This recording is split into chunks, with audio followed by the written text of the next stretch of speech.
Salute Nick Streets. Let's talk about it as our New York Knicks, man, lose another one in MSG versus Dallas in a shocking display, man. And the New York Knicks fan base searching for answers, fam. We're going to take you through the latest report from Steve Popper, man, and talk about some trades because the New York Knicks, man, are flat.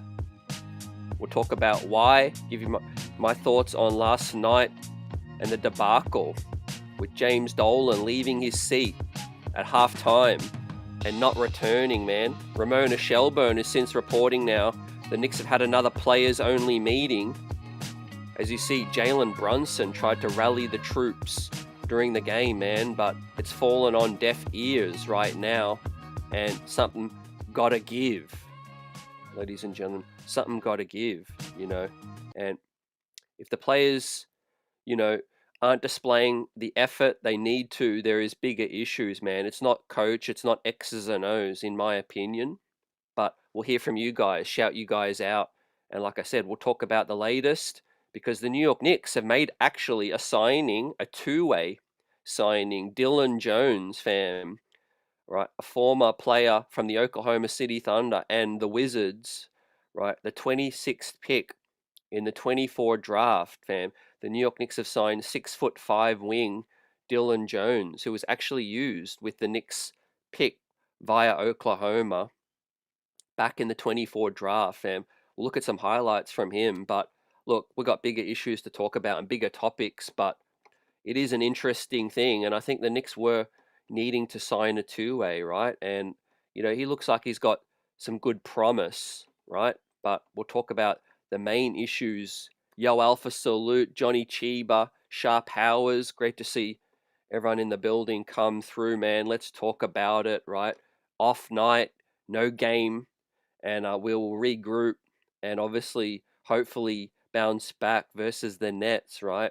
This season, man, it's spiraling out of control. I'm not giving up on our chances to get to the NBA Finals, but I really do think, as I've been saying, guys, I think the way this roster is constructed, there's flaws, obviously, in the personnel, the X's and O's, but what's compounding this thing even worse is they're just either the egos at play, agendas, and the chemistry is at an all-time low, and you see body language, you see players not putting forth maximum effort. And look, Dallas Mavericks team that was missing 5 to 7 rotation players out hustling the New York Knicks, right? That ain't just about talent, man. The Knicks had more talent on the court last night, right? And Jalen Brunson, right, called a players-only meeting via Ramon Shelburne of ESPN, right? We will talk about that. Jimmy Butler suffered an ACL, right? And he's out for the season as well. So the trade deadline, man, is going to heat up. Giannis saying he's taking things day by day as well. I see Yo Alpha talk about Giannis, man. Can we get Giannis in season? That is the dream. That is the dream, I think, target. But I've got 4 trades, fam, not including Giannis, because a report, that's right, a report coming out of Steve Popper of Newsday is talking about the New York Knicks are engaging with the Memphis Grizzlies, Orlando Magic, and the Charlotte Hornets, right? Very recently, centered around a Karl Anthony Towns trade, ladies and gentlemen. Some positive news is that the Knicks have no injuries to report right now, 0 injuries versus the Nets on the injury report for tomorrow. So, look, we'll preview the Nets game a little bit later tonight, fam.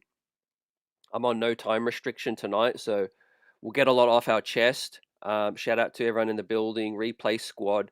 Smash that like button and give us your thoughts, man. We shout it out as the New York Knicks, man, will look to bounce back. We're still holding on to the 3rd seed, right? But tensions are rising, right? And I do think a trade has got to give way. Creative Lou, salute. Glenn Jones, great to see you in the building, right?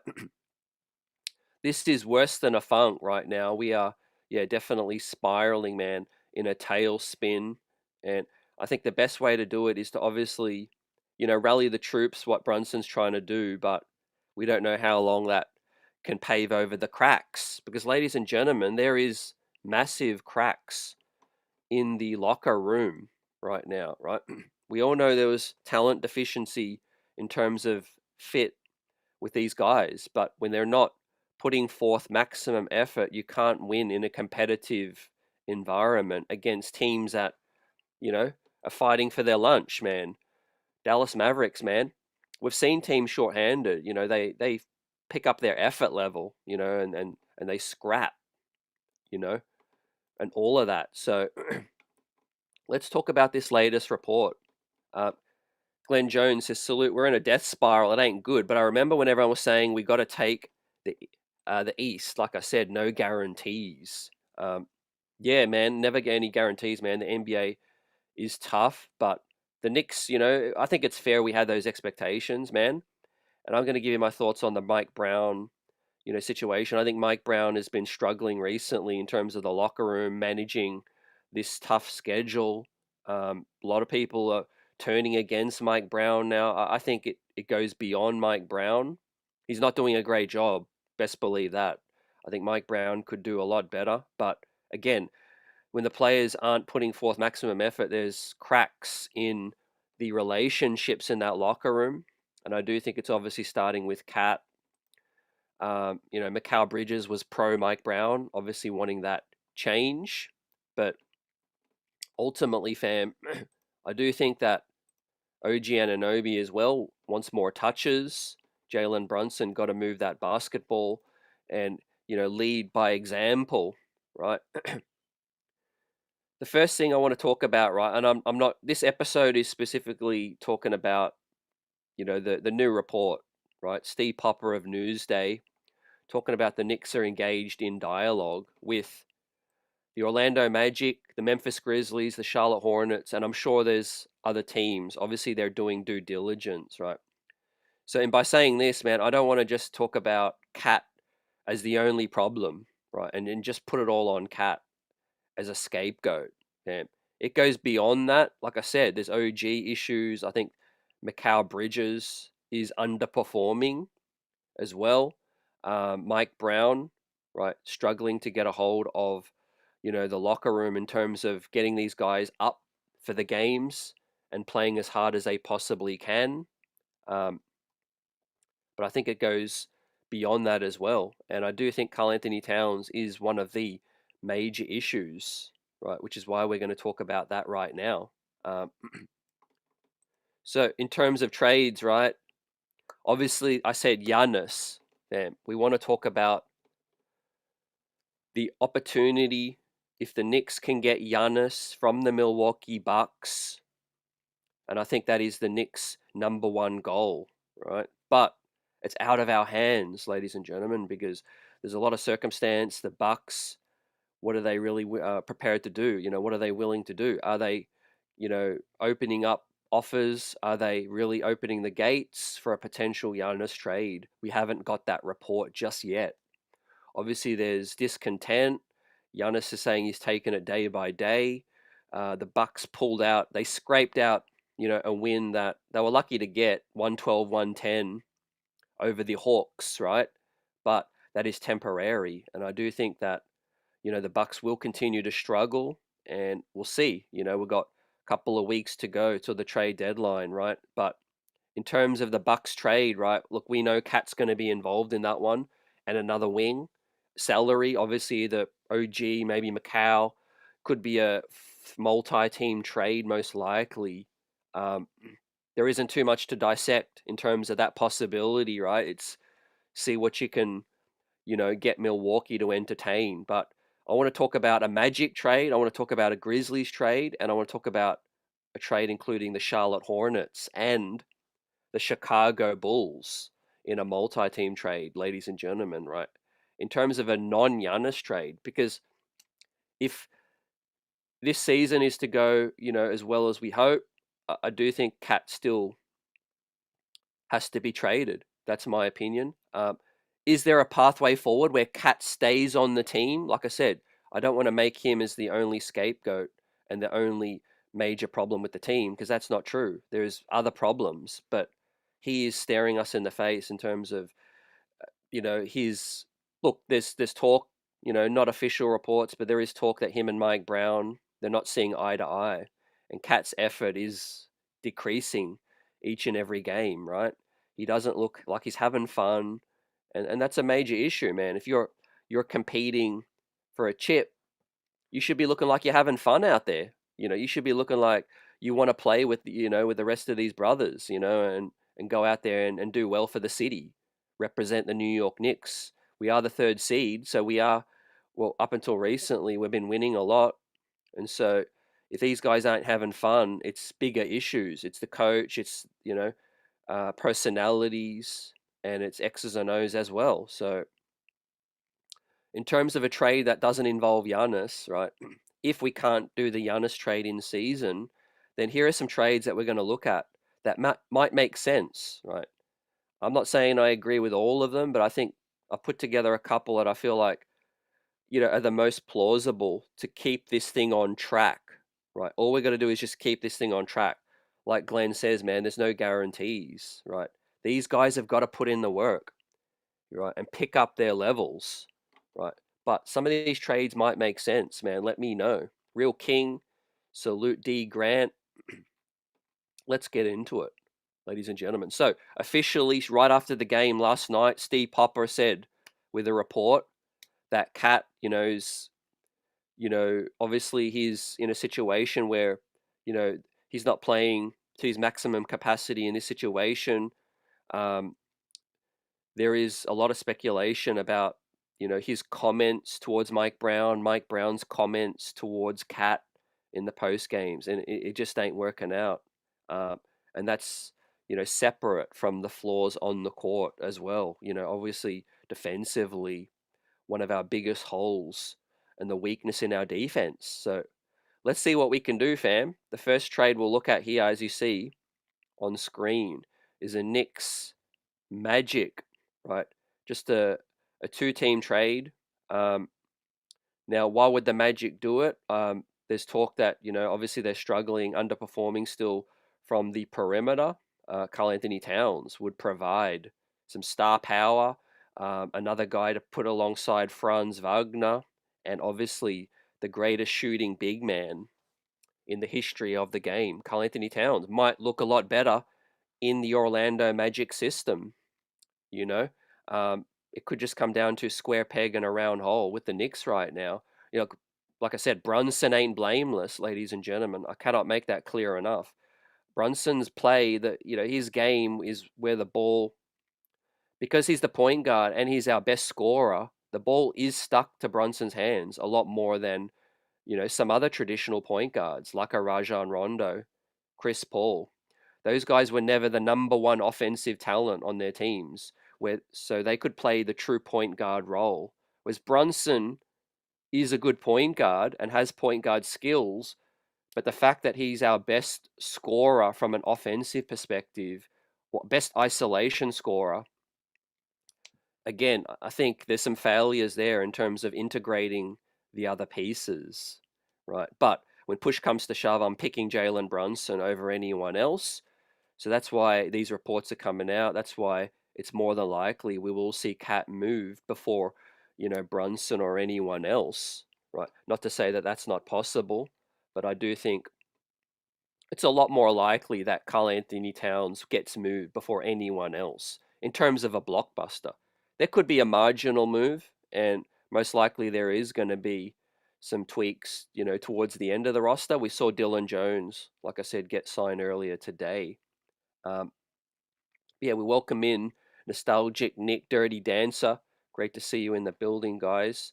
Hope you all feeling good outside of our New York Knicks situation. But yeah, let's get it off our chest and let's talk about it. Creative Lou, great comment. Yeah, Cat is not the scapegoat, but his flaws on defense and effort is a lack. Yeah, and like I said, great to hear from you. And like I said, we're trying to keep this thing on track. That's all. I want to keep this Knicks train on the track and moving towards our goal.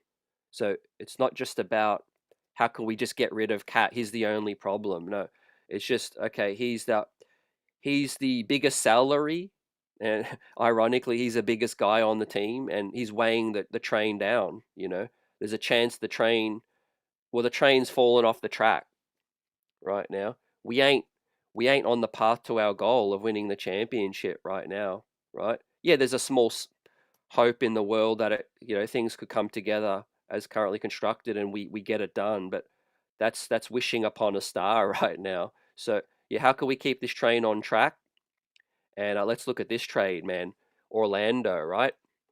Like I said, shooting, um, obviously Paolo Banchero, there's been a lot of underachievement, and especially from a floor spacing perspective. I think Desmond Bain has been a good pickup for the Magic, but the Magic are still underachieving, I think, health permitting as well. They are in the 6th seed. They're behind Philly, the Raptors as well. They're not too far behind, so they are in 6th. So this move could theoretically, in the front office mind, give them hope, right? So we get back a big man, Wendell Carter. Obviously, isn't as talented offensively, but a lot more solid on the defensive side. Undersized at 6'10", but I think would be a decent acquisition in that trade. But obviously, it's centered around Jalen Suggs in this one, right? There's some versions of this trade without Jonathan Isaac, so that could be the holdup from the Orlando perspective, fam. It could just be Jalen Suggs and Wendell Carter as well. If you want to take, that route, I would still be open to that one. And I'm just going to tell you guys, man, I would do this trade. I would do it.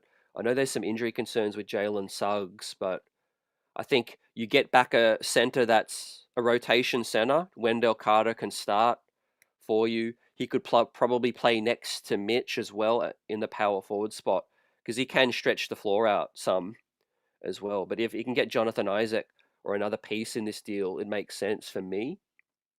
And obviously Jalen Suggs, another ball handler. He could play next to Brunson. He could run the point when Brunson's sitting as well. But obviously, any cat trade, not including Giannis, might be a bit iffy, man. Let us know your thoughts. Right, it might feel like a lateral move, and I understand that. By any means, I don't think any of these moves are a home run, simply because Cat's trade value, man, is very low right now, man.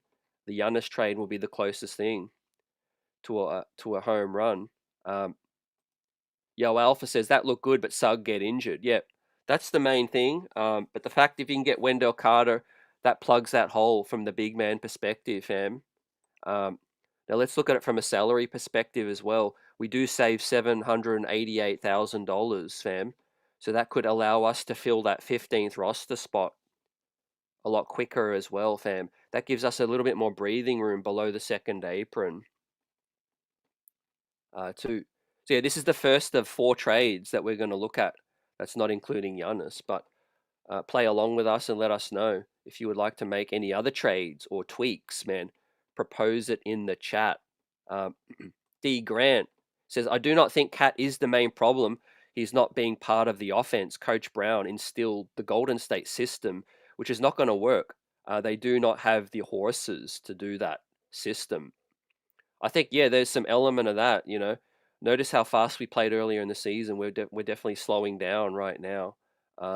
We are becoming a lot more predictable. We are reverting a lot back to, I think, the Thibodeau offensive system as well with Jalen Brunson. Nostalgic Nick wants to fire Mike Brown. I do think there's a possibility. Last night I'm thinking, like, are they really going to fire Mike Brown before making a trade? And I'm thinking that's less likely. And I wake up today feeling like, okay, so Steve Popper's tried to downplay the report that he put out last night saying, look, I still feel like it's unlikely. And I do think, with all respect to Steve Popper, a great reporter, great sources, does a great job. Sometimes a source can get back to you, or, someone within the organization can say, hey, look, this ain't happening. Pour some cold water on it. So we get that report last night, and then we get him kind of downplaying it, saying, look, it's still unlikely in my opinion. And I feel like that could have been someone reach out to Steve Popper as well. just trying to pump the brakes because we don't want to be giving other teams too much leverage either as well. Remember, Karl Anthony Towns is a valuable piece still for another team, in my opinion. Right? It's just got to be the right team, and there ain't many. There ain't many. It's definitely less than 10 teams. We're probably looking at 5 teams max that we're all looking at right now. And I do think all these teams he mentioned did make sense. So let's take a look at all of them. Rate this one out of 10. Too. I want to hear how you feel about this one, fam. In terms of a non-Giannis deal involving Cat that keeps the Knicks train on track, I would give this one a 7.5. It ain't, like I said, it ain't perfect. In terms of you're losing the star power of Karl Anthony Towns, which you were able to acquire for Dante and Randall, which hurts by the day. I would love to have Randall and Dante back the way they're playing, the way Cat is playing, and all that. Look, I stomached the trade at the time because Cat, we hadn't quite seen it, and it hasn't fulfilled its potential. Last year we almost got to the finals though, so there is signs that, for whatever reason it could have worked out, but it's just not working out right now. The guys just ain't playing for each other, and Cat looks to be dialed out. Glenn says 7, which is good. Dirty Dancer says, I like it, but I think Orlando says no. I think, yeah, there's that possibility too. We might just need to wait a little bit longer. Do you think it's because of the Isaac, or do you think even if you take Isaac out, Suggs and Carter, they still say no? Look, I give a lot of NBA front offices credit. I do believe they're not going to buy into the fact that Cat's struggling with the Knicks. I think a lot of front offices are wise enough to understand that. And look, some of them are egotistical and feel like, look, the Knicks are, crap in the bed. We could get Cat in here and we could get the best out of him. Let's hope. I don't think every team's looking at the Knicks saying, yeah, look, Cat, sunken cost, and he wouldn't be able to help us.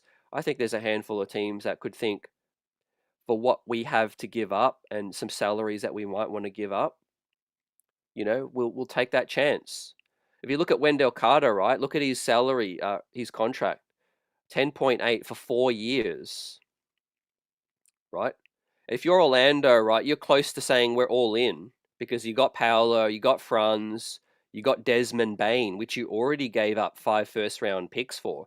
So let's not rule out the fact that the Magic are in that end game phase, in my opinion, or they're close. If they're not quite in the end game, they've obviously got some more assets than the Knicks in terms of draft capital, fam. But the fact that they gave up 5 first-round picks for Desmond Bain, they ain't too far off going all in terms of their situation. So they could, again, look at this situation like seizing the opportunity and capturing the moment to get another all-star. Because, look, these opportunities don't come along very often. Like I said, if they believe that Cat could work in their system with the shooting, and they've got the dribble penetration of Franz Wagner, they've got the size that the Knicks don't have, so they could play that inside-out game, and they could hope to maybe get Cat some more looks right now. So we could see, man. Yeah, I really like Jalen Suggs. I hate him against the Knicks too. But like Dirty Dancer says, he just can't stay healthy right now. But the fact that Wendell Carter is a healthy body and a better fit for this roster, I feel right now. Let's talk about that as well. Isaac is gravy on top. If we could get another player in this deal, but I do think centered around Carter and Suggs, I think Wendell Carter would stop the hemorrhaging. I think defensively right now he can rebound as well. We'll talk about Jaren Jackson Jr. Spoiler alert coming up, because obviously the Memphis Grizzlies are another team that the Knicks have had dialogue to as well. D. Grant says the Phoenix Suns is a team that might really want Cat, so Leon may have to do a 3-team trade. Yeah, look, there's possibilities. Like I said, I do think there's probably 5 to 7 teams that could realistically be in a multi-team Cat trade. Not every team might be interested in Cat, but there could be some musical chairs, in terms of shuffling of the of the decks. Um, teams are seeing other teams arm up at this trade deadline, and they might feel like they don't want to, miss this opportunity as well. Uh, like I said, yeah, Dante, Randall, the way they're playing, the way Cat's playing right now, I just think we lost some identity, man. In that, Randall had really frustrated me at the time. I was not sad to see him go, but I did have the maximum respect of Julius Randall and what he, was able to achieve in New York, along with Tibbs raising the bar as well. But I do think the whole package with Dante just gave us more toughness. But there was a ripple effect even before that, which we all know was the Isaiah Hartenstein, loss in free agency, which is just unfortunate, man. Just really bad luck. We took a chance on a backup big, Isaiah, who had a 2-year deal. I see some fans saying, why didn't Leon give him a 3-year deal? Obviously, that's hindsight, but he was a backup at the time. Don't forget, with the work of Tom Thibodeau and the coaching staff, we were able to elevate Isaiah Hartenstein's game to another level. You can't factor that in, right? Nobody was to know that Isaiah was going to come and obviously, raise his game to a incredible level, right? He wasn't that player when the Knicks acquired him as well. So that is a lot of hindsight. But at the end of the day, I think we get more toughness. You lose Randall, you lost DiVincenzo, you lost Isaiah. You know, you send Cat to Orlando for the offense, the shooting, the finesse, and some salary filler, and you get back some more toughness. Now, like I said, it ain't perfect, but I would give this one a 7.5. And if the Magic were to say yes, I would do this right now. Now, the only thing is it's in the same conference. We know teams don't like to trade within the same conference, but, we are kind of in a, we're in a difficult spot right now. At least the Magic are not in our division. Shout out Johnny Chiba says no to Suggs in this one. Leon and Wes absolutely love Devin Booker as well. They would trade Cat and Deuce and Mitch for Devin Booker. That ain't happening because the Suns are really, they're having a great season. I don't see them, trading for Cat and giving us Devin Booker. I think that was a possibility, 18 months ago when the Suns were struggling. Right after they got rid of Kevin Durant, probably would have been the best opportunity, fam, for the New York Knicks. So we'll do a little recap, but obviously let's move on to the next one, fam. And where are we going with this one? The jet is fired up, and we're headed to Memphis, fam, Tennessee, ladies and gentlemen. Now, this is a popular trade in terms of, a piece that would fit the New York Knicks, but obviously is, a possibility that the Memphis Grizzlies, man, would be open to moving on from Jaren Jackson Jr. because another team that is underperforming had some changes with the coaching staff, some unrest with, Ja Morant. Now, there is a new report come out today that Ja Morant has told the Memphis Grizzlies that he doesn't want to get traded. So, they've steadied their play as of late, but I do think there's a chance Ja Morant still gets traded. But I think this is more likely to happen if Ja stays, right? Because if you compare Ja Morant with Karl Anthony Towns, and they've got obviously their young talent that they've just picked up in the draft, Zach Edey as well, right? Cedric Coward with Ja Morant, Cat, and Zach Edey. I've heard for some Memphis fans today that they would be open to this trade if Ja Morant does stay. If Ja Morant doesn't stay, it doesn't make too much sense for them to acquire a Cat, in my opinion.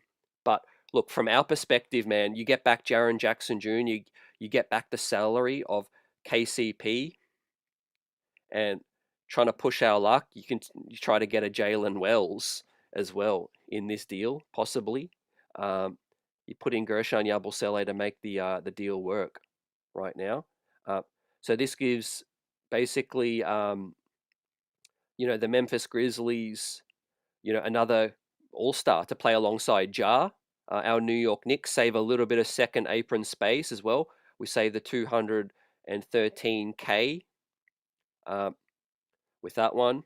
But obviously KCP's money, he's still got 2 more years to go on the 21.6 million, right? So they are giving up that salary, right? But they are acquiring the salary of Karl Anthony Towns. But obviously Jaren Jackson Jr., man, it's got 5 years left on the deal. Uh, Again, this is a trade that would keep the Knicks train on the track. Brunson, Jaren Jackson, you got another wing. Ultimately, you got to see how that works on the court. But in terms of chemistry, the way this team and Cat is not fitting with the squad right now, this is a move that I'd be willing to explore, fam, as well. Jaren Jackson, a two-way player, not as talented offensively, although we're not exactly getting the best out of Karl Anthony Towns from that perspective with the offensive fouls, the turnovers, teammates ignoring him ignoring teammates. It's literally a two-way street right now. I do think teams are looking off Cat because they're frustrated. Right now he's forcing it. He's kicking dudes in the nuts. He's fallen out of bounds. He's fallen over, slipping over. He's hoisting, quarter court heaves from the logo. It's erratic, man. It's all over the place. MSG Network's coverage, man, the best in the business. Clyde and Mike Breen, man. If y'all notice, their tone has changed a lot recently. Clyde, man, Clyde been furious with the play as of late, and Clyde's one of those guys. Not only is he a legend, but he just sees everything. He sees the chemistry. He's around the team. He sees players playing selfish. He sees when teammates aren't passing to each other. He sees when players aren't locked in and they're just all in for themselves. They're playing selfish. And Mike Breen, the same thing. Those guys know what's happening right now. And so, again, this is a trade where the Grizzlies might not be up for it, but if they are, this would be a trade that I would do. Again, it's not a home run, but if you're not, if you're getting off of Cat, no Giannis, this is one of the best case scenarios, in my opinion. That's obviously realistic. Now, what are you guys feeling? Eddie, salute. Great to see you. Eddie says, I would trade Cat for Triple J in a heartbeat. Yeah, I want to quote one Memphis fan, and sorry, I can't remember the name. I did see them on X.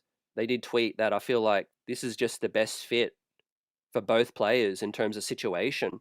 Cat would be a better fit in Memphis' situation, and Jaren Jackson Jr., to this Memphis fan, would feel like he's a better fit in New York as well, right? Again, in Memphis, they need him to score a lot more. He's obviously the defensive player, not as good of a rebounder, but for the Knicks, right, we have scorers. We need guys that can do more of the dirty work as well and add a little bit more toughness in this one. Dirty Dancer says, if people are mad at Cat, they are going to hate Triple J, better defender but worse shooter and rebounder. Look, that is the other side to the coin. Rebounding, you lose. Again, could that be a guy best fit in another situation? In terms of he's taken a lot of heat from Memphis fans, and would Brunson and the wing stop take a lot of the load off of Jaren Jackson Jr. from an offensive standpoint? I do think these two. This is kind of a lateral move, but better fit. So it could benefit both teams from that perspective, in my opinion, fam.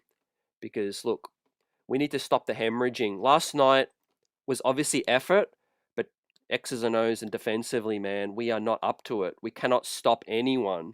Najee Marshall, Champagny, Cooper Flag, guys getting to the rack. We need some defenders, and I do think Jaren Jackson Jr. would be a chance worth taking. KCP, obviously, if you can get Jalen Wells, I think it makes this trade more possible. And you get off Yabu, and also, yeah, the Knicks get 200K under the second apron, which would allow us to sign the 15th guy a lot sooner. Well, sorry, in this itineration, we would have the 15th guy, which would be Jalen Wells, and we would still have 200K below the second apron. fam. Old 28B salute says this deal is better than the last for both teams.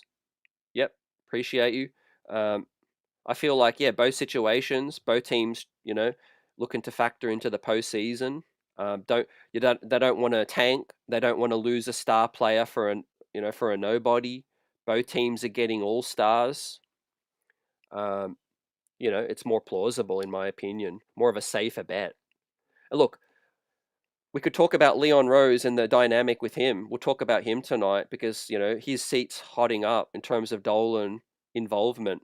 Now, this could be a trade where, Leon could talk to Dolan and say, okay, Jaren Jackson has ties to the organization through his pops. We're getting another all-star, like I said. This could be stomachable from a Dolan perspective as well, because this could be looked at as retooling, not really, losing talent, or star power from that perspective as well. From this one, I would probably say the same, man. 7.5. 7.5. I would probably actually, yeah, I would say it's the same as the Magic one, man. I don't know if I could put the Suggs, Wendell Carter ahead of this one. I think probably both the same, 7.5. Johnny Chiba follows up on the Clyde topic. Says, I never heard Clyde get down on the Knicks as much as the last broadcast. He was so upset with their lack of professionalism. Yeah, there was just so much buzz in the building. You had a 3-game losing streak, and you're like, okay, this is our time. We're going to bounce back, get 2 wins in a row. But man, the way they came out, it's like they quit, and yeah, I see a lot of conversation had, did they quit? Did they quit on the coach? I think they more quit on each other, because they did hustle back. They brought it within 18. Each player's got their individual pride. I think that's the main thing. But look, in terms of Mike Brown, man, I think it's a possibility he gets fired. I think that's still a possibility. I still think a trade is more likely. I wouldn't fire Mike Brown, in my opinion. Like I don't really see who else you're going to bring in. I think that's just going to make things a whole lot more messy. I think you cut bait with the guys that aren't invested. Whoever's quit on Mike Brown or whoever's not seeing eye to eye, you move them on before you sack Mike Brown. Because let's say you replace Mike Brown with someone else, right? It's going to be the same issues in that locker room. Firing Mike Brown is not going to solve issues in the locker room in terms of, Cat, Mikal Bridges, OG Anunoby, you know, the certain agendas going on right now. I just don't think that's the solution. Now, look, it's the easiest thing to do. Dolan might think, okay, you guys are staying. I ain't trading no one, and let's fire the coach. But I wouldn't do that, man. Personally, I think you try to get some more defensive talent. You make our defense better, and I think our offense still has that potential. Um, you try not to lose all your shooting with Cat. So, you hope that you can bring in at least another guy that can space the floor out. Let's keep going, fam. Let's see if we can get a 10 out of 10 trade. Johnny Chiba says, give me a 10 out of 10 trade, CT.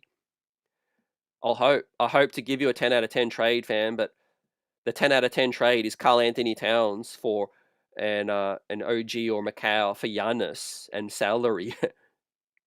That's the 10 out of 10 trade for this current situation we're in, man. We found ourselves in a roadblock right now because you start the season and trades are more difficult. These kind of blockbuster deals are easier to do on the eve of a season, in the off season, in the summer. Right now, teams can see what's happening. Front office ain't gonna get fleeced right now. But what we're doing right now is we can take advantage of some situations, right? Orlando, they don't want to give up on their season. They're trying to win still. So we could take advantage of that. The Grizzlies, if they keep Ja Morant, they want to keep their own car on the road. They want to keep their train on the track for this season as well, right? We're going to talk about Charlotte, who are doing well coming up, and we're going to talk about the Chicago Bulls as well.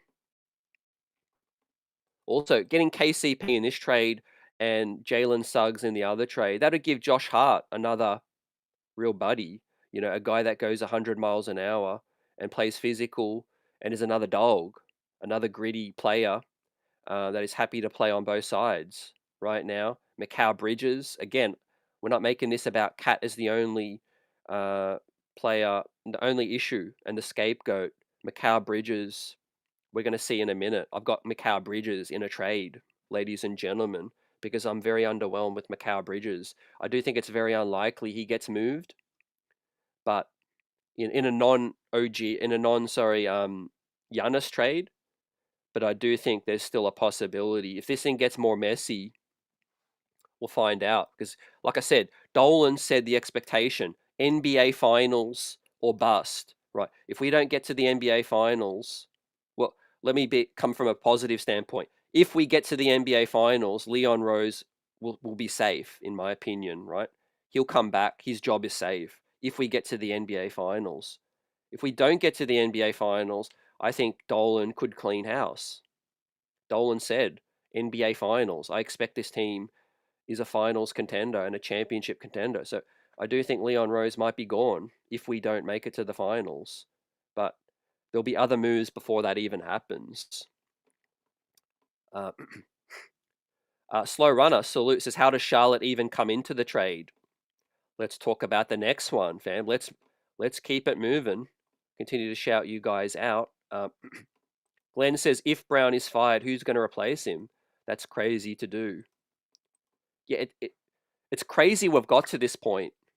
Again, last night I was feeling like, yeah, there's no way they're going to fire Mike Brown. I wake up today thinking, yeah, they might actually fire Mike Brown because we know Dolan, we know what's at stake. And if they find that pulling off these trades or Giannis doesn't want to, is not possible this season, and they find out that moving Towns is just too difficult, they might think that getting a new coach, fam, could be a reset. A reset for these guys in the locker room. But me personally, that's just burying your head in the sand, because I don't think that's just suddenly going to make, Cat gel with the rest of the team. I just think it's a square peg in a round hole right now. And it just, you could bring in Red Holtzman, in my opinion, and he ain't going to get this team good enough defensively. And Cat's not the only problem. Our problem is defense, and Cat is not contributing to defense.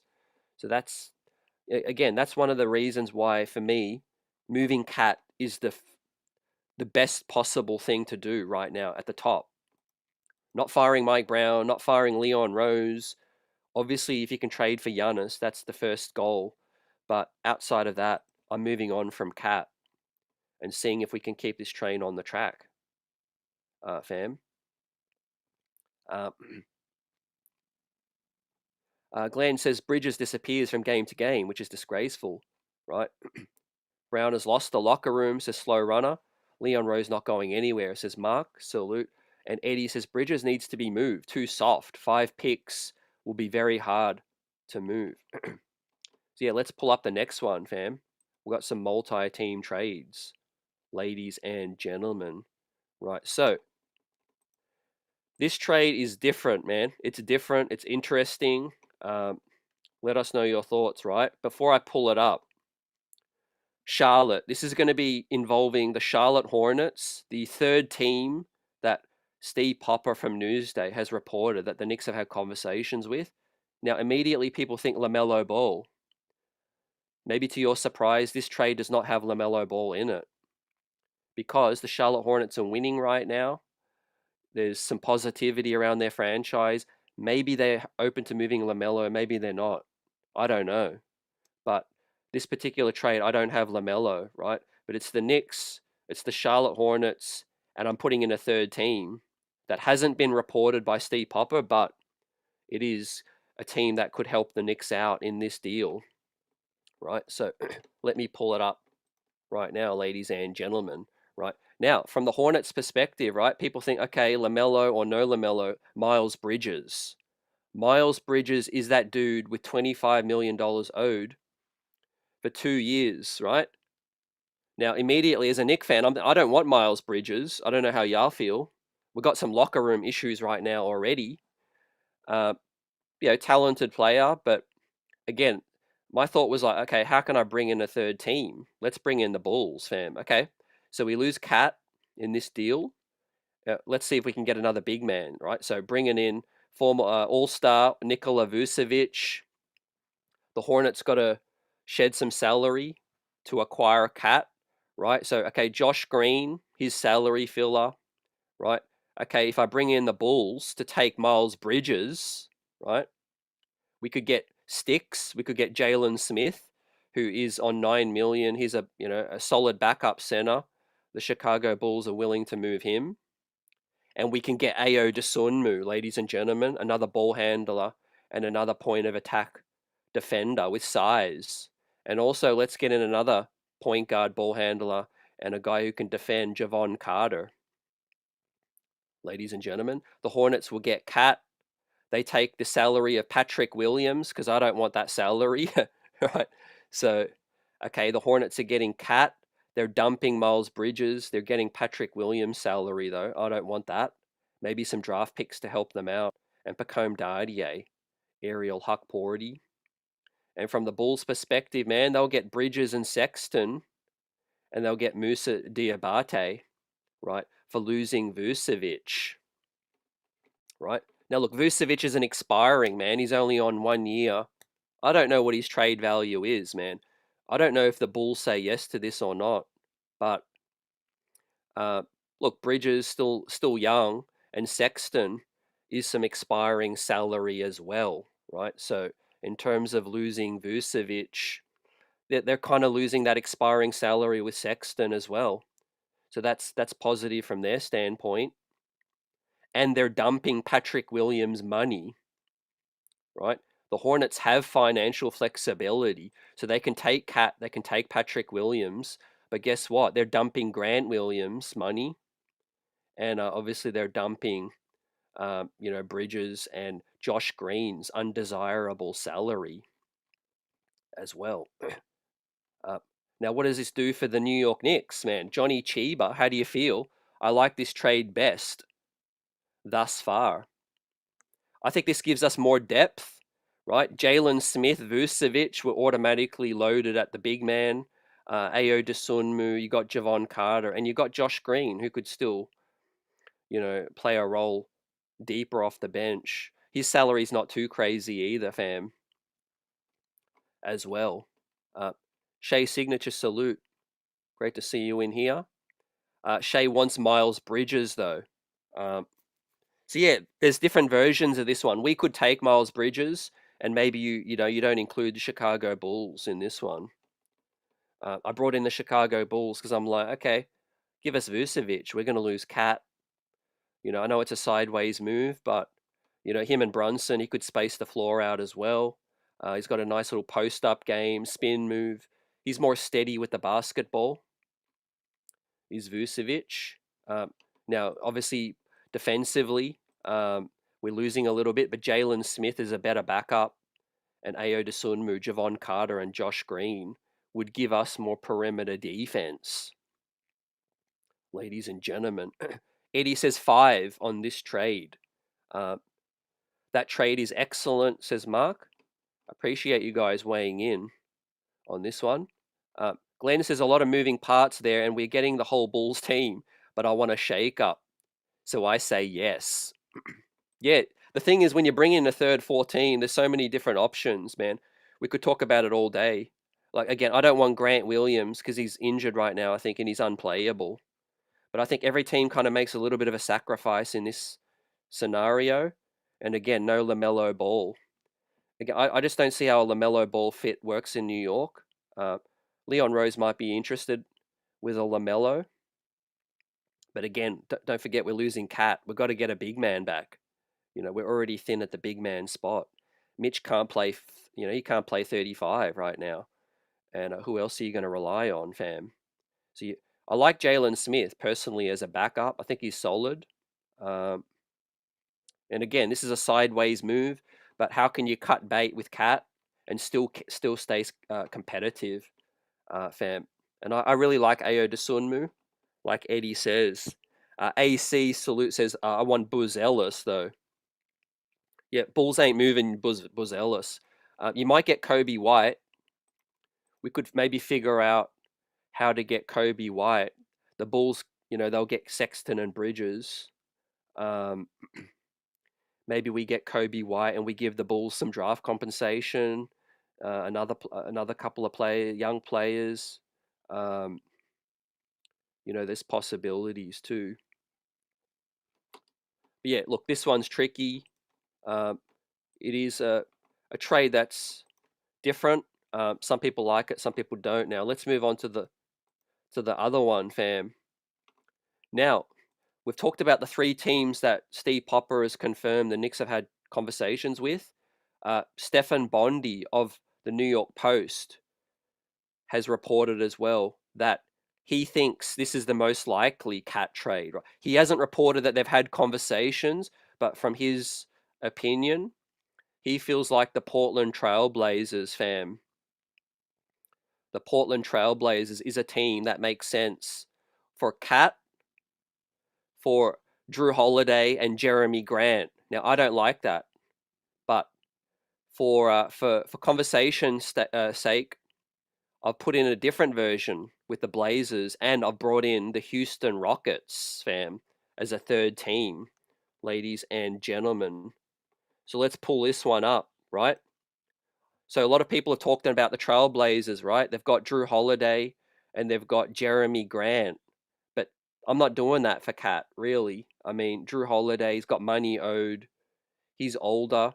Jeremy Grant as well has got some health concerns as well. But how can we still get Cat to the Blazers? But how can we get what we want from the Houston Rockets? Well, let's see how this one plays out. The Houston Rockets will get Mikal Bridges, ladies and gentlemen. They'll lose Dorian Finney-Smith and Tari Eason, right? But guess what? Mikal Bridges provides more scoring, and those guys, the Houston Rockets are trying to go all in. They get also Tyler, the Creator, right? We all know Fred VanVleet is out. They could do with another pass-first point guard to feed the likes of Kevin Durant and Alfred Sengun, but they bring in a win-now championship level player in Mikal Bridges. Karl Anthony Towns goes to the Blazers, right? They take on some of the lower salary New York Knicks. And from our New York Knicks perspective, okay, we get Drew Holiday, we get Jeremy Grant, but guess what? Dorian Finney-Smith, Tari Eason come on down, and Clint Capella as well. Not the player he used to be, but obviously we need a backup, or we need some big man depth right now, man. I don't know if the Rockets say yes to this, but obviously from a New York Knicks perspective, I don't like that Blazers deal in terms of Drew Holiday, Jeremy Grant. But I guess in terms of the scheme of things, that yeah, this is I think a better version of a Blazers deal, because I'm not doing the Drew Holiday, Jeremy Grant, straight up for Cat as well. I think there's a better trade out there for Karl Anthony Towns, but I'm a big fan of Tari Eason, and I do like Dorian Finney-Smith, and I just think we need some more wing help, fam. We need some more wing help. Now, we could do a Pelicans trade for Zion or Herb Jones, Trey Murphy. I just don't think they want Cat. I don't think they want Cat. I think the Blazers would stomach taking Cat if they're moving off of Holiday and they're moving off of Jeremy Grant. Um, so again, I just don't really see it. With this one, Eddie says everyone gets better, but what do we get? Eason, okay, that's it. Well, Dorian Finney-Smith is a good player. Tari Eason, Dorian Finney-Smith, and look, from a play standpoint, I think you're still getting Jeremy Grant, a two-way player, when he can play out there. Again, Karl Anthony Towns is not giving us anything, really. Drew Holiday's got that money owed to him as well, but he can still defend at a decent level. So I get it. Again, Mikal Bridges, Karl Anthony Towns. Maybe we get some draft picks in this particular deal. Bodega in the building says, I don't think any starters are getting traded. Man, I disagree. Well, I hope that's not true. It might be true, but I definitely feel like Cat should get traded, and hopefully will get traded. Hopefully it's the Giannis deal, fam.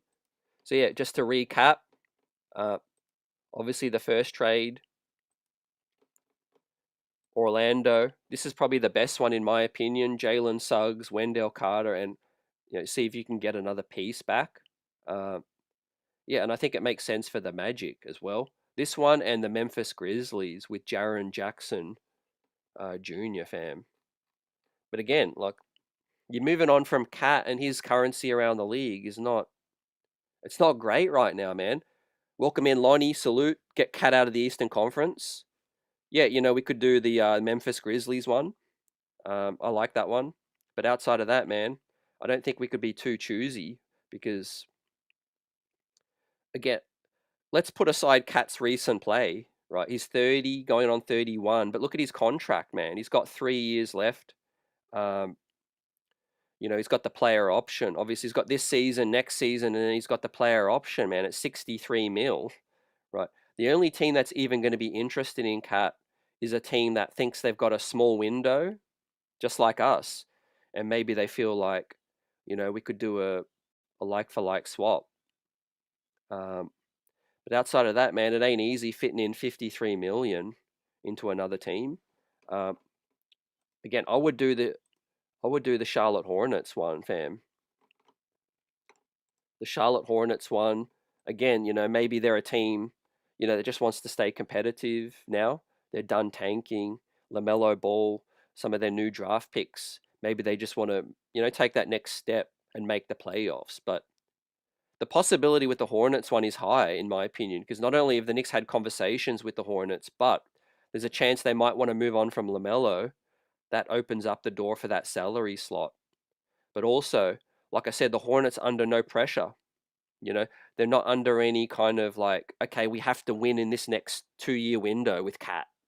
You know, they could look at Cat as like a long-term sort of, future fit for the next 5 years, and you know, the offense being spaced out for those guys. And look, they probably want to move on from Miles Bridges. Again, Colin Sexton is not a long-term play for them, fam. Um, David Haas Jr. says, problem ain't Cat, it's Mike Brown. Okay. I feel like, yeah, a lot of fans feel that way as well. I feel like I said earlier, you change Mike Brown for someone else, it's still a tricky fit with Cat and Brunson and our roster from a defensive standpoint, right? Is a new coach going to come in and make Cat play better defense? Then is a new coach going to come in and make the rest of the squad play better defense? Because Brunson and Cat, in my opinion, just don't fit. Brunson and Cat don't fit. Um, this one could be good as well. Jaren Jackson Jr. Get a little bit of everything with him, defense and offense, but you lose the rebounding. You lose the rebounding, fam. But I feel like there's got to be a shake-up with Cat before the coach, and I'll tell you why. Leon Rose does not want the heat to turn onto him, ladies and gentlemen. This train has fallen off the track. If Leon Rose wants to get fired, he'll stay pat, and he'll keep Cat, and he'll maybe fire Mike Brown and take a chance that the new coach could make these guys play harder. But I think I think we're past that. I think the players have issues with each other. I don't think they're playing hard for each other. I think OG wants more touches. Karl Anthony Towns wants more touches, and they're just not buying in. From a defensive standpoint. Uh, fam. So yeah, look, I gave my thoughts on Mike Brown. I don't think he's doing a great job recently, but I don't see a solution in terms of a direct replacement. But again, like I said at the top of the show, anyone that's just joined us, welcome in. This show is mainly about the report that's come out that the Knicks are having conversation. I'm not wanting to make Cat as the only issue and the only scapegoat, because again, Mikal Bridges, whether his effort levels dropped as well because of the chemistry issues, that's another thing, but he's underperforming. Brunson hasn't quite been Brunson recently either. So I think it's affecting him too. So, yeah, I just don't feel like firing the coach is the best solution because it doesn't solve our roster flaws, fam. Our roster is the main flaw, in my opinion. Now, Mike Brown, he coached the Sacramento Kings in the West to the number 1 seed with less talent. He had De'Aaron Fox, he had Sabonis, right? He was able to coach them to the number 1 seed out West. So the man can coach, but what he's dealing with right now is a fractured locker room. And maybe he had he isn't blameless, man. He had a part to play in, turning Cat against him for whatever reason. But I still think Mike Brown can coach, right? And I think our roster is just not playing any defense right now. OG, his plays drop, man. For the $42 million salary, man, he is, getting overpaid right now. Overpaid, underachieving. It is what it is, man. The only players that aren't underachieving are basically Brunson, Hart, Deuce, and Mitch. Brunson, Hart, Deuce, and Mitch, right? Let's bring up the highlights as the New York Knicks have signed Dylan Jones, fam, from the G, right? He was the number 1 pick in the G League draft, right? A former 26 overall pick in the 24 NBA draft by the Oklahoma City Thunder. What do you guys make of this, man? Dylan Jones is 6'5". He's a strong rebounder. He likes to handle. He likes to get into the paint, and he can facilitate, at a higher level from the 2 guard spot or from the wing spot. Now his, drawbacks are shooting. Obviously downtown, he's shooting 32% on the career, but he's shooting 36% on the season. So it looks like he's improved his 3-point shooting. He's a triple-double threat. He's had a couple of triple-doubles in the last month in the G League as well. I see some people say, why didn't they bring up Dink Pate? Well, I think another 2-way spot might be opening up as well, fam, if they want to get McCullough. If they want to get McCullough or they trade McCullough, or maybe they cut McCullough or they decide to convert him after the trade, maybe that opens up another 2-way spot. Maybe they want to sign Dink Pate directly as the 15th spot, Maybe Dink Pate ain't even going to get a 2-way. Maybe they want him for the actual roster. So I always wait after we see one move. I always wait, just give it a little bit of time to see what happens. What are the other moves coming? Because usually one move like this, Dylan Jones, is a precursor for some other moves as well, fam. As well, but look, it seems like a solid pickup. The guy is a triple-double threat, so he can, he can handle the basketball, can score as well. And he's comfortable at 24 years old. He's going to turn 25, I think, in October. So he's about 6 months younger than Tyler Kolek and Kevin McCullough. They're going to turn 25 in March. Dylan Jones is going to turn 25 in October as well. So he's about 6 months younger than those two. So he's a more experienced prospect. I do think it's kind of ironic that the Oklahoma City Thunder did draft Jones with our draft pick. Remember, we did a little swap. We traded back. We gave that pick to Oklahoma for a couple of seconds so that we could select Tyler Kolek in the second round. OKC selected Dylan Jones. They picked him up. They cut him. He had a little cup of coffee with Washington on the 2-way as well. But look, Washington's got so much young talent. I wouldn't read into too much about Washington cutting Dylan Jones just because their roster's full of young guys. The fact that he was the number 1 pick in the G League draft and he's putting up triple doubles in the G League. The fact that the Oklahoma City Thunder scouting department, saw signs in him lets me know that, he's got potential. Let's see how it plays out, man. But welcome in Dylan Jones.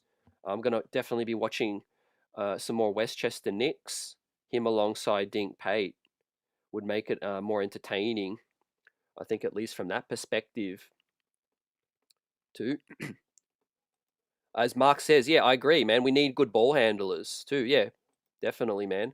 This guy's basically a ball handler, a similar version to like a Josh Hart.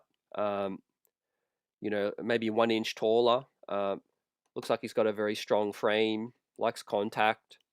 Again, the shooting is the drawback, but he's a solid defender as well, and adept at rebounding, very good at rebounding for his size. Too. Now, yeah, we're going to hit on this news topic next. Creative says news came out. Ramona Shelburne reporting Knicks weren't cool with what Mike Brown did after the Golden State game. Yeah. That's why, Mike Brown's not blameless in this situation. I just think Mike Brown's relaxed nature, I don't think it was intended. I just think Mike Brown's complete opposite to Tibbs, right? He's so chill. He's so laid back that he's probably not socially aware of, what's going on right now, how serious this is, We're in the end game. We can't afford these, mess ups. Damn. Now, I value these guys' opinion, right? 2atalents.com. These guys specialize in evaluating all the 2A talents available, right? And Finn puts out, the Knicks just brought in one of the best upside swings on the 2A market in Dylan Jones. Jones, a former first-round pick, has been one of the best all-round players in the G League this season and a great signing, right? 4 stars out of 5 with the upside tick, 6'5", 240 pounds. He was, again, the Oklahoma City's first-round pick, but buried in the rotation as a rookie, averaging 2.5 points in 10 minutes, right? Again, he's got a big body, and he's a slasher as well. Likes to handle the basketball. We need more guys like that, and we need another bigger body. And he's versatile. He could play the 2, the 3, possibly a small ball 4 scenario as a guy who could put the ball on the deck, ladies and gentlemen. Here's some more highlights from the G as he put up a triple-double, fam, in January, January 3rd. 20 points, 12 assists, 11 rebounds on January 3rd, fam. So this was just a couple of weeks ago as well. And the 3-point shot is starting to come along. So look, by all the experts, this seems to be a solid pickup. Again, he's on the 2-way, so not going to solve our problems right now, but we're always looking for talent, ladies and gentlemen. We're always looking for more talent. AC says proof Yabu is gone. 240, def has weight. Jones is probably a trade throw-in or something, says AC as well. Yeah, we'll see. Usually some precursor deals coming up. Bodega says Dylan Jones like Josh Hart. Yeah, it seems like we like to compare a lot of players to Josh Hart. He is that, prototype that we're looking at, man. We need more of those guys to do that dirty work, fam, too. So let's pull up this video now. The reporting today, man. People in the Knicks, within the Knicks organization, weren't happy that Mike Brown hugged Draymond Green, right? After the game, when Draymond tripped Cat, and there was a foul called there, right? Okay. After the game, Mike was seen afterwards and hugging Draymond Green and yucking. Now, listen, they won 3 titles together. And to me, that seems like not a big deal. But I'll tell you this. From what I understand, that didn't land well. This hug, all that did not land well with a lot of folks there in New York. So I think in that locker room or even in the organization, that while you can understand why he might have something bond with Draymond Green, I don't think that landed well, especially in the middle of a losing streak for a guy who has not felt. Look, yeah, I get it. You're trying to keep that locker room tight. There's already some fractures, Mike Brown needs to be more aware of what's going on right now. Now, the next reporting coming through from Ramona as well, right?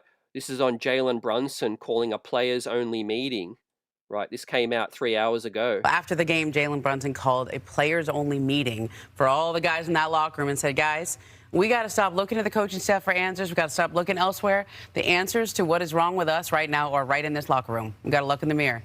And it was, from what it was a longer meeting. A lot of people had something to say about what was going wrong. But this is a team that came in thinking they had a chance of, it's finals or bust, right?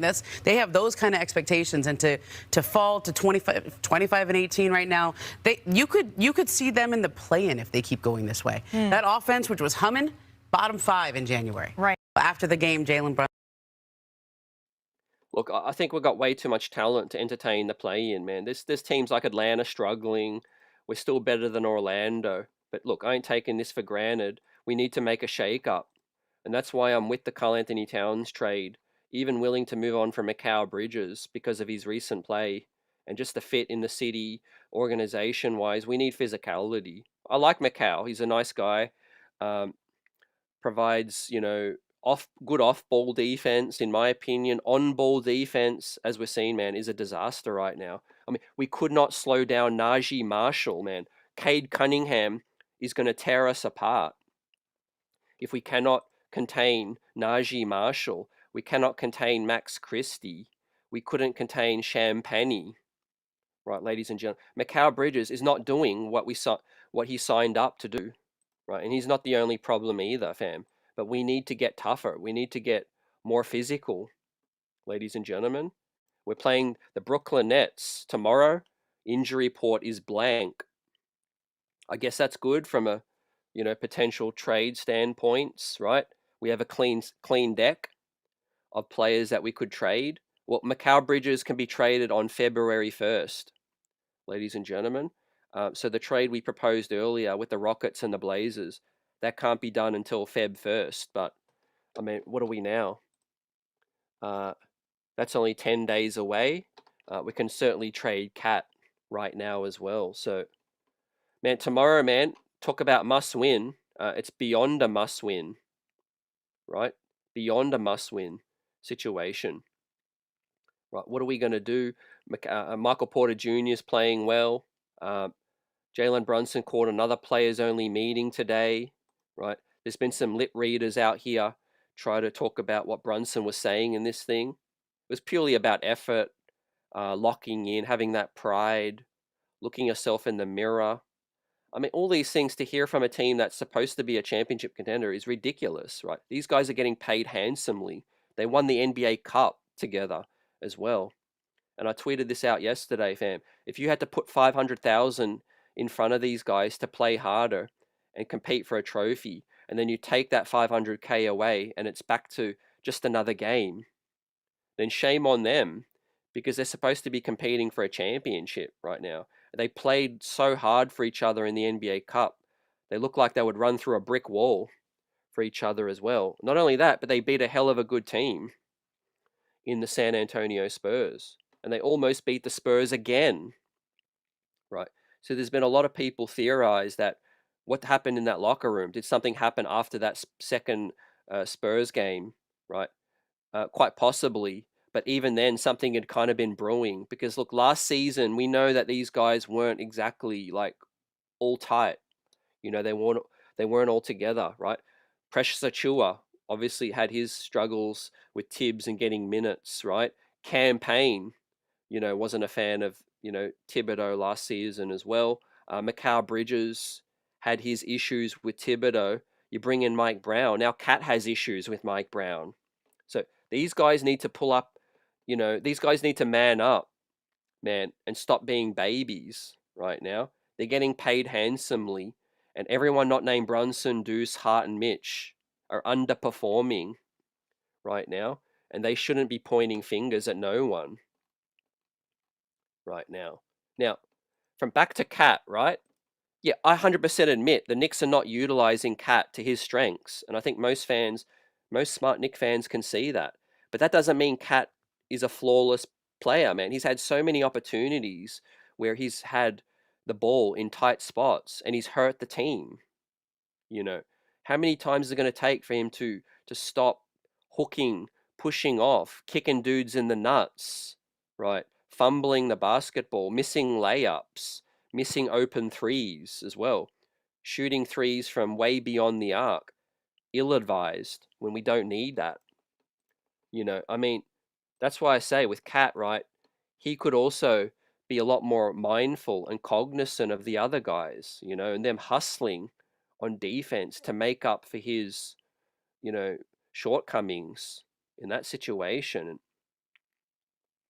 that's why I think a separation is best from, multiple standpoints, right? We already know that Yabu was going to get moved, fam.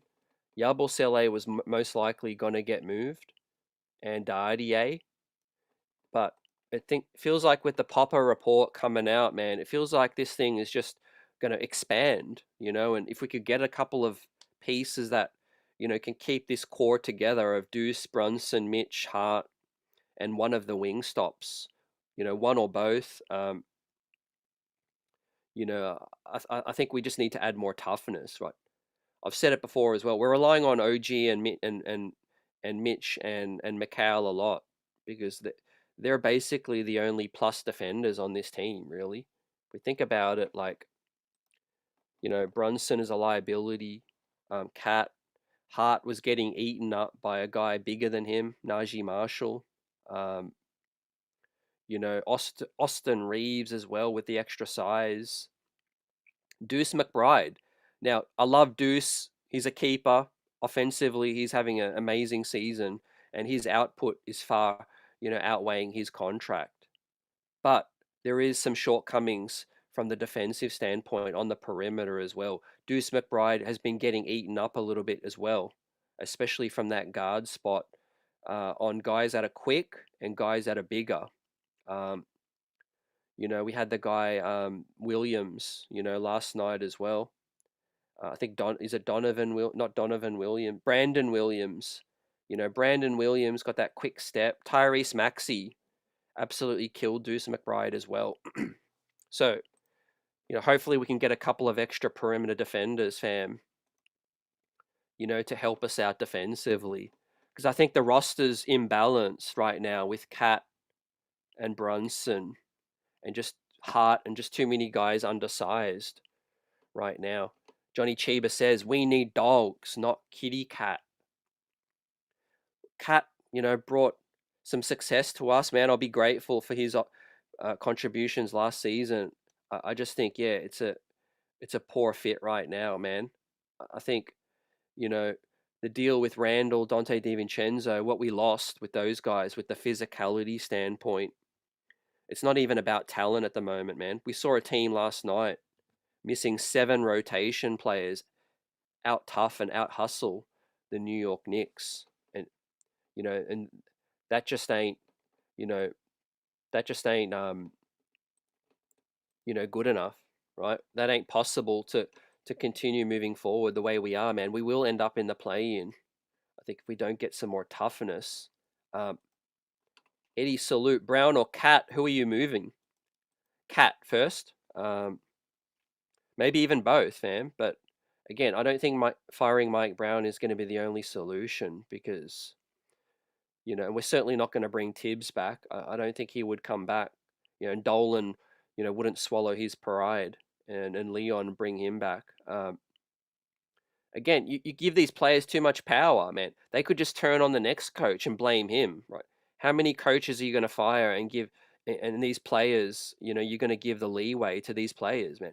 They're playing like babies right now. They're earning what, twice, 3, 4 times the coach's salary, and they can just point the finger at the coach and get him fired, right?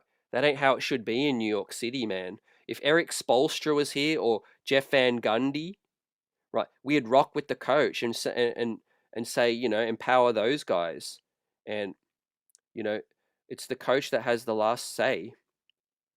Right now, these players, man, it's easy to point the finger right now. He ain't playing me more, or I ain't getting enough touches, this and that, man. These guys should be down for the ride to win in New York City, man. We never had that problem, in the 90s. Right, too many divas right now, man. It's making me sick right now. Did Patrick Ewing ever complain about the coach, man? He went out there with less talent and put this team on his back, ladies and gentlemen, right? Cat have to stop that hooking foul, says Mark. definitely, man. It's just, why do you think the team is just kind of down in terms of morale? The turnovers are just backbreaking. Because at stretches in the game, the team is hustling, man. They're getting us back into games and giving us chances to win, fam. But then it's like, you know, at a critical point, we do something crazy and turn it over. You know, now we talked about this earlier, but yeah, Golden State, man, they're losing Jimmy Butler, right? So there's a trade, maybe a Mikal Bridges for a Kuminga. We know they want to move on from Kuminga. Could we get some, extra pieces back, right? Let us know, fam. I do think Golden State are going to be more desperate now, definitely. Jimmy Butler's out for the season, and this could derail Golden State season right now. We know that Steph Curry doesn't have, he doesn't have much time left. So let us know how you guys feel. Would you take Kuminga? Right? We need to buy into some upside talent as well. Eddie says the whole team needs to grow a pair. Remember, Wingstop had a combined, 13 points. Not acceptable. Yeah, you look at their salaries combined, fam. They're getting outplayed by Najee Marshall and Max Christie. So with this current situation, with the contracts handed out, I mentioned Leon Rose. Now it's time to talk about Leon, ladies and gentlemen. We've talked about Cat. We've talked about Mike Brown, and he could get fired because, again, Leon won't want the blowtorch fully turned onto him. We all know he's going to be in the firing line if the Knicks don't get to the finals, right? I said to y'all earlier tonight, if the Knicks get to the finals, Dolan will be cool with that. Like, obviously we want to win, but I don't think Leon is going to get fired if we can get to the finals. If we don't get to the finals this year and we only get to the Eastern Conference Finals, there's a big possibility Leon could, and Dolan could clean house as well. So, look, Leon might get one more move. He might be able to hire one more coach. He might be able to pull off one more blockbuster, but we got to get to the finals. Otherwise, I think, everyone's neck is on the line and heads might roll. Fam. Yeah, man, we miss Oak. We miss the OGs. Mace, Starks. Those guys would have zero excuses, fam. They would just go out there and play, their maximum capacity, man. They'll play hard for each other right now, man. Man, they'd even beef with each other, have a punch on in the locker room, and then it's all good when they step out there. Right now, man, players in their feelings too much, man. With social media, players want endorsements, worried about reputation, way too much, fam. We need throwbacks, I think, to play with this Knicks team, man. Not teams with not players with fragile personalities and all of that, right? There's one reason why Deuce, Hart, and Brunson really are down for the cause is because that they're willing to sacrifice for the team. You don't really hear Hart complain, man. He used to play power forward. Tibbs used to have him play 49 minutes, man, and guard everyone. He'd play injured with a torn abdominal. He'd sacrifice, just to win. Brunson sacrificed via many things, salary.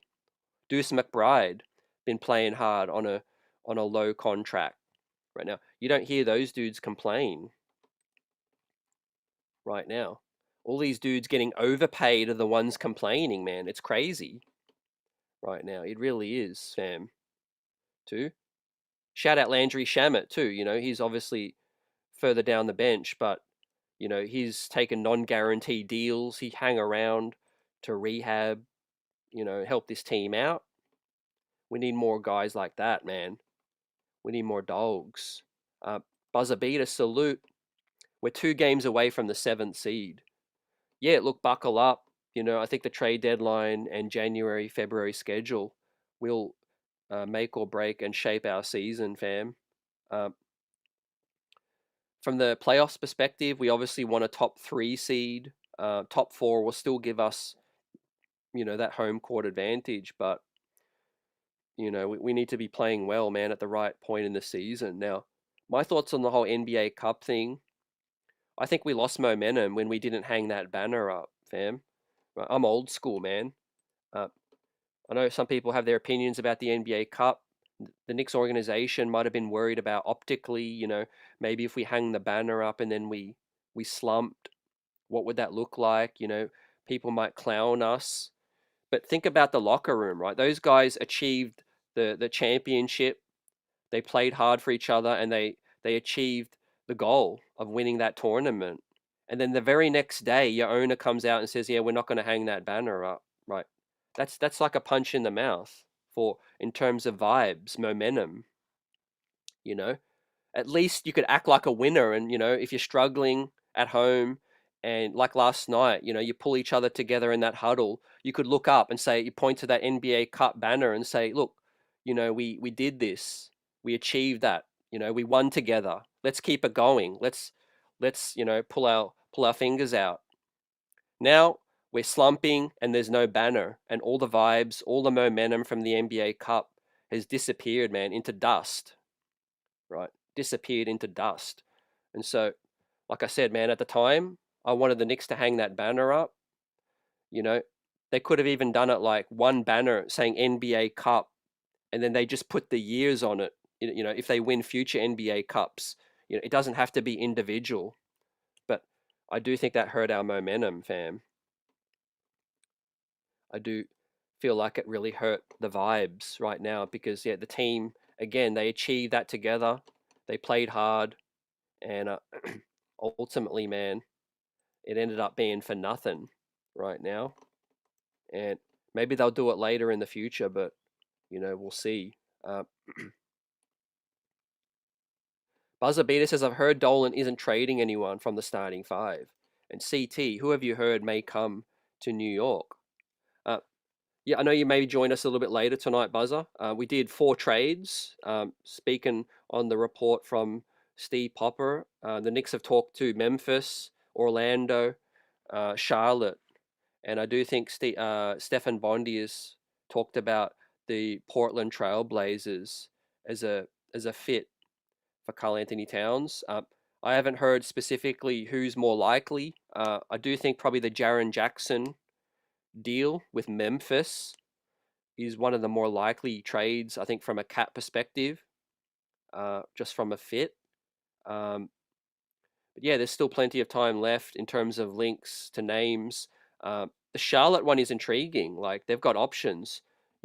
Maybe you send LaMelo Ball here, or you send LaMelo somewhere else, and you can, put together a multi-team trade. But in terms of Dolan not trading anyone from the starting five, like,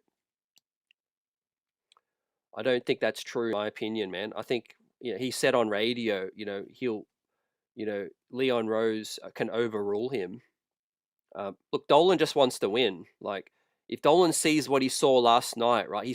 He sees the crowd booing the product. It's not good for business. You lose money, right, when the team is sliding. So Dolan would be open for a shakeup, in my opinion.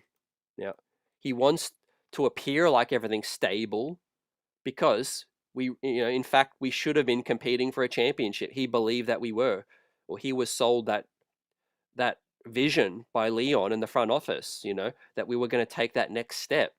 But guess what? Plans change. Some things just don't work out.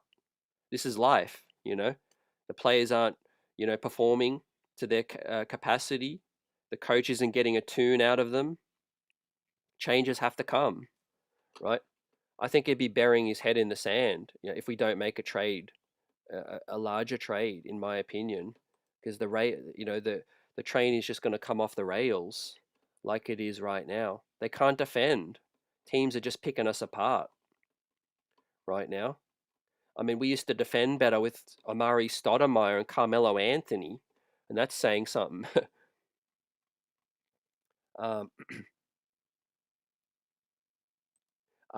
Creative Lou says, CT, what do you think about the Knicks contacting OKC for Isaiah?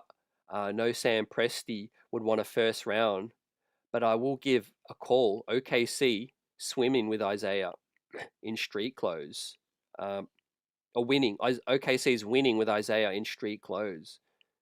Yeah, you can try your luck, definitely, I'm all down for guys that are gritty, going to do some of the dirty work. And man, we miss Isaiah. But yeah, Wendell Carter could be some of a solution in an Orlando deal as well. AP with a super chat says, what could Charlotte and Orlando possibly send us? Fam. So yeah, you guys came late. We did the whole graphic. We did the trades and all of that. So I'm going to pull it up briefly. Fam. We'll do a quick recap because you guys are legends. You know, you rock with us. AP, buzzer beater. I know not everyone can join the live stream when we start. But if you want to rewind for more in-depth analysis, you can. But the Charlotte one, I'm going to pull this up now. Right, I pulled in the Chicago Bulls because I don't want Miles Bridges, but he will be a guy that the Charlotte Hornets will want to, you know, to send his salary elsewhere. Colin Sexton's on a 1 year expiring, so the Bulls could like that if they're losing Vucevic expiring. Either the Knicks could take Bridges or Sexton. I'm not a fan of those at the moment. You know, AP, to your question, you know, Charlotte, they might want to move on from LaMelo as well. Maybe we send LaMelo elsewhere. Now, they could give us Josh Green, who is a two-way player, more of an end of the bench at the moment. Musa Diabate is a young big man from the center spot. He's an elite offensive rebounder. So if you are looking to maybe move on from Mitch in the future or back up Mitch, Musa Diabate from the Hornets could be a good, you know, little pickup. But yeah, with this one, I brought in Vucevic from the Chicago Bulls, and the Hornets get Cat in this one. Is there a world where the Chicago Bulls might want Cat, and maybe we do a separate deal with the Bulls? That is interesting. And then to your other team, the Orlando Magic, Jalen Suggs, Wendell Carter is the most likely scenario where the Knicks could get Jalen Suggs at the point of attack, another point guard, and a defensive-minded dog, and Wendell Carter could replace Cat from the minutes perspective at the big man spot as well. So, yeah, appreciate you for the contribution. Let us know how you feel about that situation. Again, I feel like a lot of them are sideways moves, but in terms of skill, talent and skill set, but fit is what we're looking for right now. We need defenders. We need guys more solid. And Cat is just not, you know, he's not fitting in right now with the locker room. Obviously, we know the body language. You know, he's getting punked by Draymond Green. Nobody's even coming to his defense. Right. That's what I would say to Dolan right now. Yeah. Like my guy JUCLA says Dolan doesn't like booze. 100%, man. It's bad for business right now, but also the optics perspective. I mean, we were the darlings of the NBA at only a month ago, winning the cup. Now you see all these, you know, haters come out the woodwork. All these Tibbs apologists. We see Frank Isola. We see Justin Termine from Sirius XM. All the people saying, you know, Vincent Goodwill now. You know, he's always been down on the Knicks. You know, he was the one to report Dolan getting involved. Man, they're thriving right now with all this Knicks dysfunction right now. And one thing we hadn't had on all these years was dysfunction. You know, now we've got plenty of dysfunction. So we need to get out of that right now for the vibes. I mean, like I said, we don't want to lose who we already have. Deuce is invested in this thing. Brunson took a pay cut. Man, if we continue this dysfunction, you know, these guys might not, you know, might want to leave. And so, you know, we got Brooklyn up next, man, on Wednesday, and then we got 2 days rest for some decisions to make, some practice. We got Philly. We got another Sacramento rematch, fam, at home. That'll be interesting if Mike Brown's still around. And again, I haven't heard anything. There's no concrete noise that Mike Brown's going to get fired, right? It wouldn't surprise anyone, I don't think, with Dolan potentially on high alert. but there's no report that Mike Brown is, is in danger right now. I think it would take a lot more losses. But one thing we know for sure, man, is the trade deadline is a clear date. It's a given, right? The trade deadline is going to come, and we are going to make some kind of a move, that we can bank on, right? Even if it's just a smaller move right now. Now, for those that just joined us as well, just on the Giannis front, Giannis has spoken today as well. He was asked about potential, asking for a trade. He said, look, I don't know my future right now. I'm just taking it day by day. So that is hardly a ringing endorsement from Giannis in terms of wanting to stay in Milwaukee, right? So are the Bucks willing to open for business? That's a big possibility. And Leon Rose, will be talking to them. I think if that is the case, Buzzer Beater, appreciate you for doing that recap. Salute, New York Flash, man. I got you. Great to have you with us as always. Mellow Mike, New York City, LB City in the house. Phoenix is ideal because I know they want him to pair up with his Kentucky bud. Yeah, Phoenix, I just don't see what we can get back. It must be a 3-team, I think, in that case. UCLA says, is Simmons available for a low risk? Last I checked, Simmons is free agent, but he's still deciding whether he wants to, come back into the league, or he's still not, 100% with his body. I think, confident in his body and his injuries. Mark says, CT, you think it has anything to do with us not hanging the banner? Indirectly, I think it does. Yeah, like I said earlier, I think it killed the momentum and vibes. It killed just the good vibes that you win that cup. The very next day, the owner comes out and puts it, takes it upon himself, or via leak or whatever. I think a reporter reported it. The Knicks won't be hanging a banner. Like, I just think, like, why would you go out of your way the very next day to say no, we're not hanging a banner? Like, to me, how do you think, if you're a player in that locker room, like, yeah, some players might not care, but some players like, okay, like, whatever, all right, what am I really doing this for then? I'm just playing for myself now. That's why that selfish mindset we're seeing now, where each player's kind of more looking at their own agenda right now. It should have been all about the organization this year and the team achieving success, and we achieve some success, and then we come out and say we're not going to hang the banner up. So again, I think that was kind of a slap in the face, but I don't think it's our main problem right now, at all. Another super chat coming through from my guy AP, keeping us buzzing. Dolan needs to stay off the radio. How could he have fallen into that trap? You said it. I agree. Now, we want to hear from Leon Rose, right? Now, does Dolan speaking before Leon Rose tell us that, maybe Leon has the gag order on, and Dolan is the one that wants to speak on behalf of the organization now? We'll see. But look, either way, I'm okay with Dolan, because I'm looking at it like this. He's invested a lot of money, right? There's one thing we cannot criticize James Dolan for doing, is investing, man. He's paid everyone. He's loyal to a fault.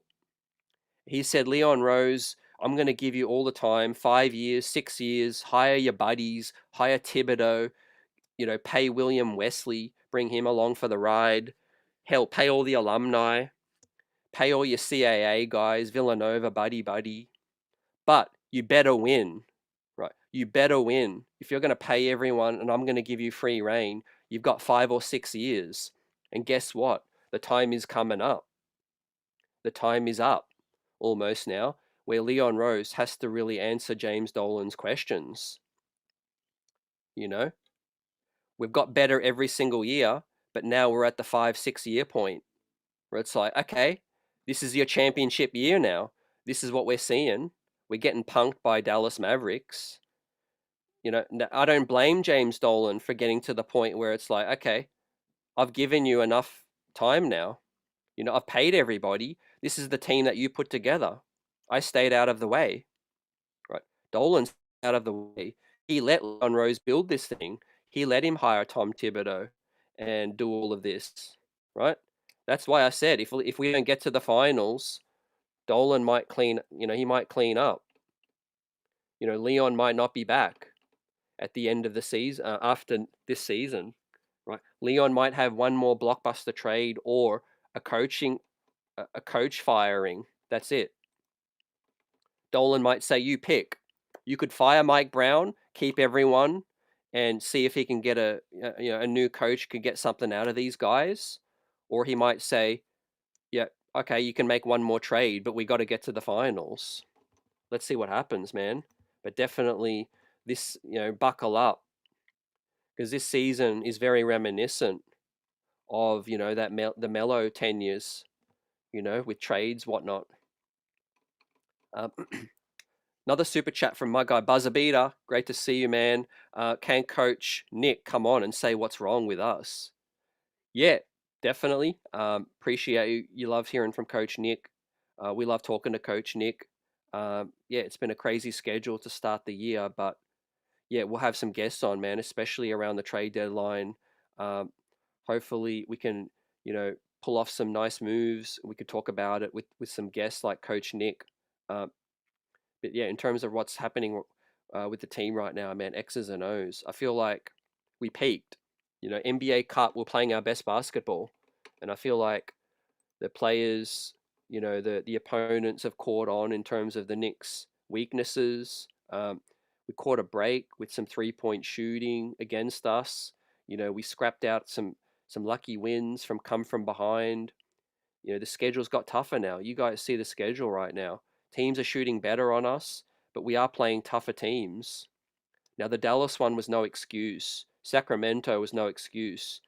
But losing to Phoenix twice, you could see that. Like, Phoenix are a decent team. We beat the Clippers. That was a good win. The Portland one was a solid win. That's why I don't think the players have quit on Mike Brown.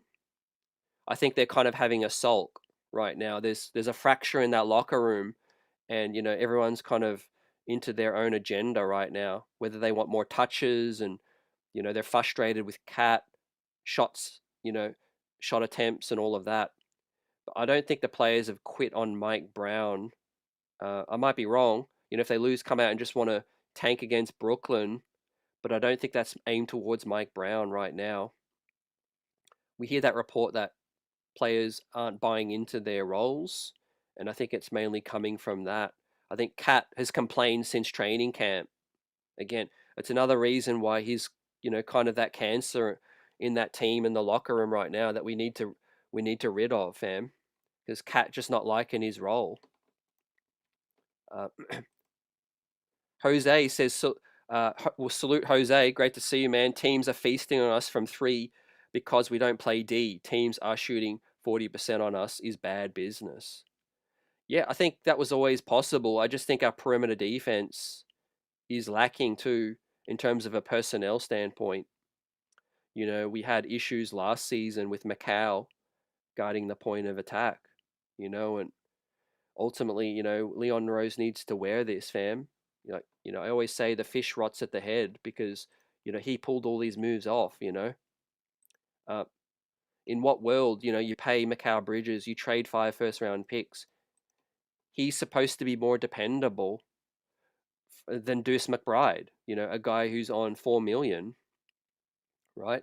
I think it's fair to say if you give up 5 first-round picks and you pay a guy $35 million, with your actions, you're expecting him to defend better than a guy, that's a $4 million player.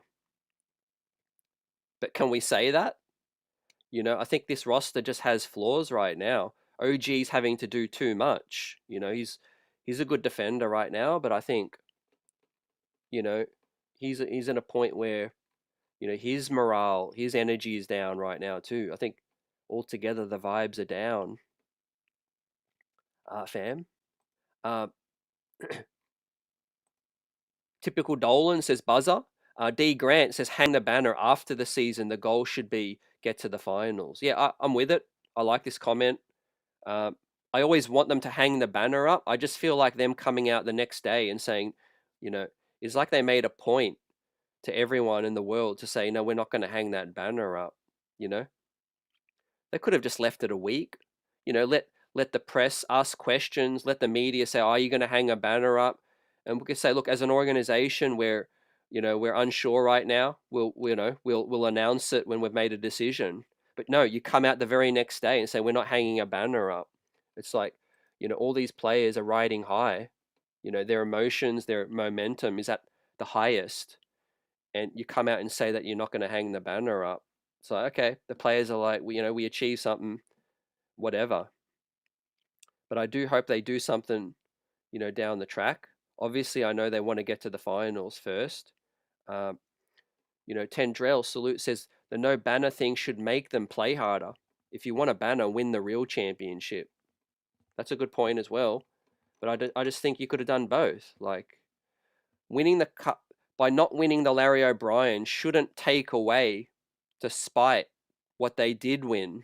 You know what I mean? It's kind of cutting off your nose to spite your face. It's like, yeah, we know it's not the NBA championship, but they did win the NBA Cup. So why not celebrate it? Why not embrace it?